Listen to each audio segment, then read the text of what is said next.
Oh, yes. Stay away. Stay. All right.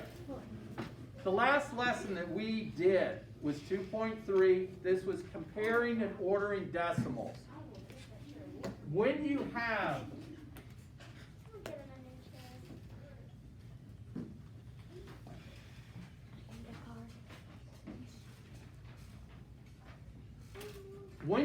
decimals and they go to different places, okay, CC, this is what I was talking about. If you make these zeros fill in so that you have everything going to the same place values, okay, then you're looking at this, well, these are 2's, that's not going to make a difference.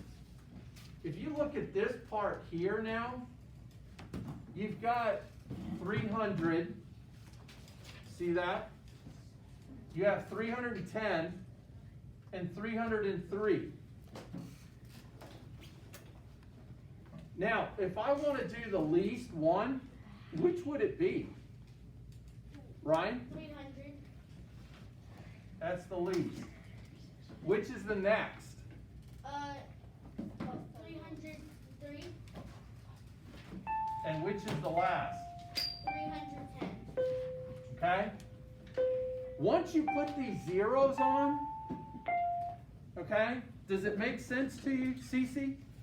If you put the zeros on, I know that you have 2.3. But if you put the zeros on, then all of a sudden you got 2.300, which is still equal to 2.3.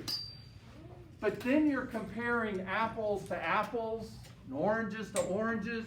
You're comparing thousandths to thousandths, okay? Or even if it just goes to hundredths to hundredths, okay? If you put those zeros on so that you look at it that way, then all of a sudden it'll make a difference. What does the N stand for? Next. And this was least. So this is the least, that's the next one, and that's the last one. This is the greatest. We'll put it that way in your terms that you have in the book, okay? So then if you wanted to do greatest to least, you've already got it figured out. Here, here, there, okay? One of your things that you had to do was from least to greatest and then greatest to least. Well, once you figure out the least to greatest to least is the opposite. It's the flip-flop, okay? Just flip it. By putting these zeros on, that will help you, Cece, that will help you in looking at it. If you can sit after the first few, you're just going to put a zero in there. And you'll say, oh, this is so much easier. And then all of a sudden you don't have to. You can mentally put it in and say, oh, wait, this is supposed to be 300. This is the least. This is the greatest. Okay? One of the problems that you had from the last one was this. And they threw it in there for a reason.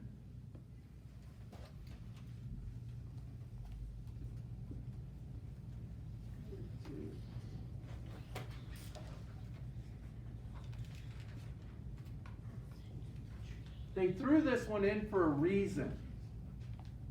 Guys, I need your eyes up here, pencils down. I'm just about done. Okay? They threw this in for a reason. They don't want you just focusing on the decimals. They need you to remember to look at the whole numbers also. Wait, there's a two. You start at the left and you go to the right. You got 1, 2, 1. Well, all of a sudden I know that this is the greatest. Automatically. Okay? Because that's a 1 and that's a 1. So then it's 15 and you got 11. Well, 15's next, so that means this is the least. And this is the next, in between, middle one. We never even got and I told you this, we never got to the decimals. Okay? This one was figured out in the whole number section. Start on the left, go to the right. Okay? When you're comparing them and putting them in order.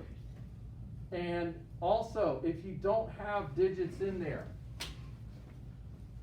if you have to fill in, and I'm going to do this with a different color so that you can see where you had to fill in.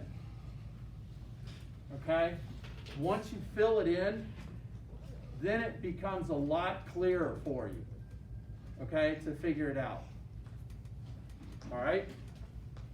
Today, you have in the workbook, page 21 and 22, more practice in the homework page. You also have G10 and G11 in IXL. Okay?